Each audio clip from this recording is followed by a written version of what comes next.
যখন তুমি বিপদে পড়বে তখন একদম মন খারাপ করো না। কেন বলো তো?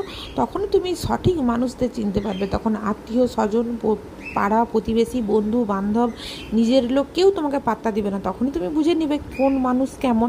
আর সব সব সময় ওই সময়টা সবথেকে ভালো সময় ভাববে, কখনো ভাববে না যে ওটা আমার খারাপ সময়। কারণ সেই সময় একমাত্র ঈশ্বর তোমাকে কাছে টেনে নেবে এবং ঈশ্বরই তোমাকে সাহায্য করবে। ঈশ্বর তোমার মাথায় আশীর্বাদের হাত রাখবে, আর তখনই তুমি ঈশ্বরের দর্শন পাবে, ঈশ্বরকে অনুভব করতে পারবে।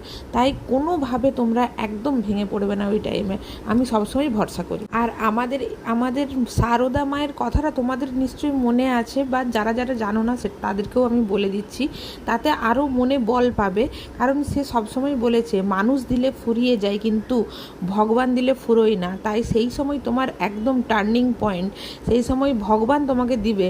সেই যে উন্নতি তুমি করবে, সেই উন্নতির কখনো অবনতি নেই। সেই উন্নতি সবসময় আস্তে আস্তে এগিয়েই যাবে, এগিয়েই যাবে, এগিয়েই যাবে। শুধু সাকসেস সাকসেস সাকসেস। জয় সারদা মা।